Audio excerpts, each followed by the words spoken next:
हाय, आज का जो टॉपिक है बहुत ही इंटरेस्टिंग है और पर्सनली मेरा फेवरेट है क्योंकि मेरे अंदर जो क्यूरियोसिटी की शुरुआत हुई थी वो इसी टॉपिक से हुई थी। सुपरस्टिशन का जो इमेज है हमारे सोसाइटी में वो इतना ज़्यादा नेगेटिव है कि हम लोग कभी भी उसे अच्छे से समझने की कोशिश ही नहीं करते। इनफैक्ट हम लोग बड़े आसानी से कह देते हैं कि ये जो सुपरस्टिशन है बकवास है, ये अंधविश्वास में मैं नहीं मानता वगैरह वगैरह। आज इस वीडियो में मैं वही समझाने की कोशिश करूँगा कि आखिर ये सुपरस्टिशन है क्या और ये हमारे सोसाइटी को हेल्प कैसे करता है।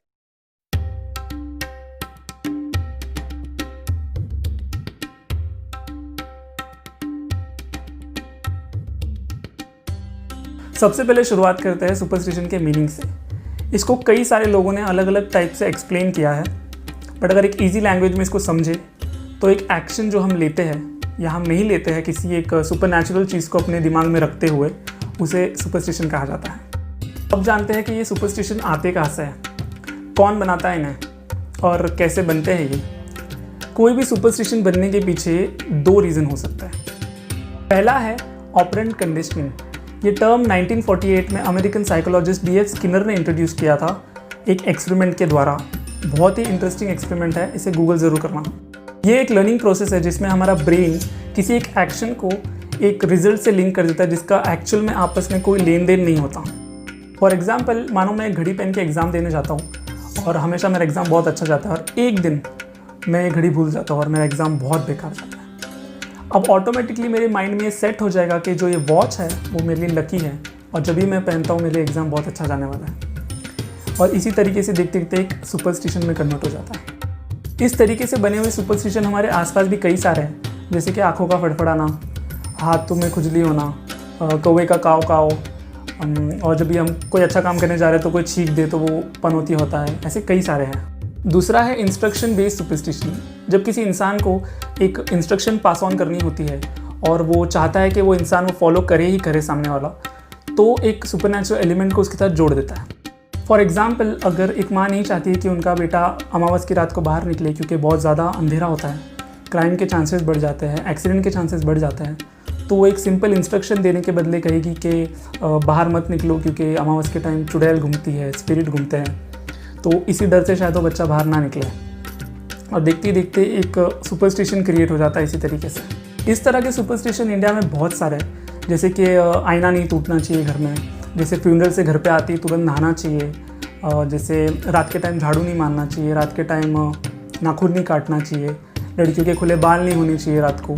ऐसे कई सारे अनगिनत सुपरस्टिशन है इंडिया में। अब सबसे बड़ा सवाल ये आ जाता है कि क्या ये सुपरस्टिशन हमारे लिए अच्छी चीज़ है या बुरी चीज़ है। अगर हम सिर्फ सुपरस्टिशन को देखते हैं तो ये बहुत ही नेगेटिव चीज़ है, बहुत हार्मफुल है हमारे सोसाइटी के लिए।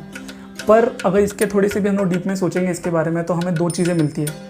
एक है बेसिक इंस्ट्रक्शन जो हमारे एंसेस्टर्स के द्वारा हमारे लिए बनाई गई है, हमारे प्रोटेक्शन के लिए बनाई गई है, और दूसरे है ये सुपरनैचुरल एलिमेंट। ये एक्चुअली हमारे लिए बहुत हार्मफुल है, हमें इसे ख़त्म करना है। इसे नहीं, हमारी जो सोच है वो धीरे धीरे काफ़ी ज़्यादा लॉजिकल और रैशनल होने लगी है। ऐसे ही चलता रहा कुछ जनरेशन के बाद जो ये जितने भी ब्लाइंड फेथ है, जितने भी ये सुपरनैचुरल एलिमेंट है, वो धीरे धीरे करके पूरी अपनी लाइफ से हम निकाल देंगे। पर इसमें ना एक बहुत बड़ा प्रॉब्लम है, पता है क्या? जैसे जैसे ये सारे ब्लाइंड फेथ हमारे लाइफ से ख़त्म हो रहे हैं ना, वैसे वैसे जो हमारे ट्रेडिशंस है, हमारे कल्चर है, हमारे जो ये इंस्ट्रक्शन जो है जो हमारे एंसेस्टर्स ने हमारे लिए बनाया था, ये सब भी धीरे धीरे ख़त्म हो रहे हैं। ये हमारे लाइफ में बहुत बड़ा रोल प्ले करते हैं, हमें ये समझना होगा। हम मानता हूँ कि इनमें से काफ़ी सारे ऐसे रिचुअल है, इतने ऐसे ट्रेडिशन है, ऐसे सुपरस्टिशन है जो अभी हमें ज़रूरत नहीं है, बट ये कभी ना कभी थे, बहुत इम्पॉर्टेंट थे लोगों के लाइफ के। तो इसका सल्यूशन क्या है, किस तरीके से हम लोग इसे बचा सकते हैं? बहुत ही सिंपल है, हमें सिर्फ अपने आसपास ऑब्ज़र्व करना है। जो रिचुअल्स हमारे घर में फॉलो हो रहे हैं, जो सुपरस्टिशन हमारे घर में फॉलो हो रहे हैं, उन्हें देखना है। उसके अंदर से जो ब्लाइंड फेथ है उसे डिलीट करना है, और जो बचा हुआ लॉजिकल इंस्ट्रक्शन है उसको सिर्फ ऑब्ज़र्व करके ये समझना है कि वो हमें अब अप्लाई करने की ज़रूरत है हमारे लाइफ में। अगर ज़रूरत है तो अप्लाई करो, अगर ज़रूरत नहीं है तो वो अपने पेरेंट्स को या जो भी आपको इंस्ट्रक्शन दे रहा है उन्हें समझाओ। इस चीज़ के पीछे जो लॉजिक है वो उन्हें बताना ज़रूरी है, ताकि वो समझे कि अभी उसकी ज़रूरत नहीं है, 21वीं सेंचुरी में उस चीज़ की ज़रूरत नहीं है। इस तरीके से धीरे धीरे करके जितने भी हमारे ट्रेडिशन हैं, हमारे रिचुअल है, कल्चर है, वो प्रिजर्व रहेंगे और जो ब्लाइंड फेथ है पूरे सोसाइटी में वो पूरे तरीके से ख़त्म हो जाएंगे। मैं खुद जब भी सुपरस्टिशन के बारे में सुनता हूँ तो मैं उसके पीछे का लॉजिक ढूंढने में लग जाता हूँ। उनमें से कुछ सुपरस्टिशन के बारे में बात करते हैं। मैं इन सुपरस्टिशंस के पीछे जो ब्लाइंड फेथ है उसके बारे में बात नहीं करने वाला हूँ, सिर्फ और सिर्फ जो फैक्ट है, जो लॉजिक है उसके बारे में बात करने वाला हूँ। पहला सुपरस्टिशन है कि जब बिल्ली क्रॉस करती है रास्ता तो हमें 10 मिनट के लिए रुक जाना चाहिए और उसके बाद हमें आगे बढ़ना चाहिए। इसका रीज़न ये है कि जब पहले के ज़माने में लोग ट्रैवल करते थे एक जगह से दूसरी जगह पे, तो अपने टांगा गाड़ी या फिर अपने बुलक कार्ट के साथ ट्रैवल करते थे और अचानक से अगर कोई भी बिल्ली रास्ते में आ जाती है तो फिर पूरा एक्सीडेंट हो जाता था, क्योंकि वो बहुत डर जाते थे जो वो एनिमल होते थे। इसलिए जब वो लोग दूर से बिल्ली को देखते थे तो अपनी गाड़ी रुका देते थे। जब बिल्ली पूरा क्रॉस कर देती थी उसके बाद वो लोग आगे बढ़ते थे और इसी तरीके से सुपरस्टिशन बना। दूसरा है पीपल का पेड़। पीपल के पेड़ को इंडिया में वर्शिप किया जाता है। पीपल का पेड़ जो होता है वो बहुत ज़्यादा ऑक्सीजन प्रोवाइड करता है। तो इस सुपरस्टिशन के पीछे 2 रीज़न है। पहला तो ये कि हम उसे काटें ना, क्योंकि अगर हम उसे वर्शिप करते तो उसे नहीं काटेंगे। दूसरा ये रीज़न है कि जो फीमेल या जो भी हम लोग जाते हैं उसके आसपास जो पूजा करते हैं, उसकी पीपल के पेड़ की जो पूजा करते हैं, वो जो 10 मिनट 15 मिनट हम लोग उसके साथ स्पेंड करते हैं, उतने टाइम में हमारे बॉडी को बहुत ज़्यादा एनर्जी मिलता है, बहुत ज़्यादा ऑक्सीजन की सप्लाई मिलती है, जो हमारे ऑर्गन्स के लिए बहुत ज़्यादा हेल्पफुल होती है। तीसरा है पीरियड्स के टाइम फीमेल्स को अलग बिठाया जाता है, उनके साथ अशुद्ध व्यवहार किया जाता है। इसका 2 मेन रीज़न है। पहला तो ये कि पहले के टाइम पे सैनिटरी नैपकिन्स उतनी अवेलेबल नहीं थी, तो लीकेज के जो चांसेस थे वो बढ़ जाते थे। तो अगर यहाँ से वहाँ घूमेंगे तो लीकेज बहुत ज़्यादा होता था। दूसरा रीज़न ये है कि बॉडी बहुत वीक हो जाती है, बहुत ज़्यादा एकदम सुस्त सा फील करता है, तो रेस्ट देना ज़रूरी है। जो हमेशा घर पे काम करते हैं वो नहीं कर सकते ये टाइम पे, तो इसके लिए उन्हें अलग बिठाया जाता था। चौथा ये है कि जो क्रो होते हैं उनको हम हमारे एंसेस्टर मानते हैं और उनको खाना प्रोवाइड करते हैं हमारे खाने से पहले।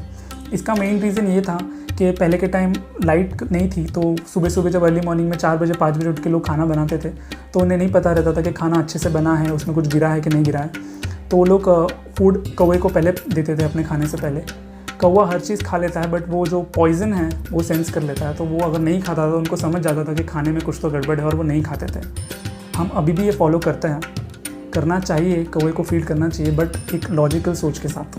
5th जो है वो है सूर्य नमस्कार, जो जल अर्पण करते हैं हम लोग सन को। वो ये हम लोग इसलिए करते हैं क्योंकि जो सुबह सुबह उठते हैं और तब हमें अगर विटामिन डी मिलता है सन का तो बहुत ज़्यादा बेनिफिट होता है हमारे बॉडी के लिए। और जब हम लोग ऐसे वाटर पोर करते हैं तो वाटर से जब हम लोग का जो सनलाइट होती है, अगर वाटर से हम लोग सनलाइट को देखते हैं तो हमारे आइज़ के लिए बहुत बेनिफिट होता है, इसलिए हम लोग सूर्य नमस्कार करते हैं। बस मेरे साइड से इतना ही था। अब आपकी जिम्मेदारी है कि ये अपने लाइफ से आप धीरे धीरे ख़त्म करो और हर एक के पीछे लॉजिक ढूंढ के उसे अपनी लाइफ में अप्लाई करो, क्योंकि ये बहुत ही इंपॉर्टेंट पार्ट है। ये चेंज लाना ज़रूरी है सोसाइटी में। सुपरस्टिशन को अप्लाई करो क्योंकि ये बहुत ज़रूरी है। एक यूज़र बुक की तरह काम कर, एक यूज़र मैनुअल की तरह काम करता है हमारे लाइफ में, तो इसे समझो। ये चेंज लाना सोसाइटी में बहुत ज़्यादा ज़रूरी है। अगर इस वीडियो से मैंने आपको कुछ भी सिखाया है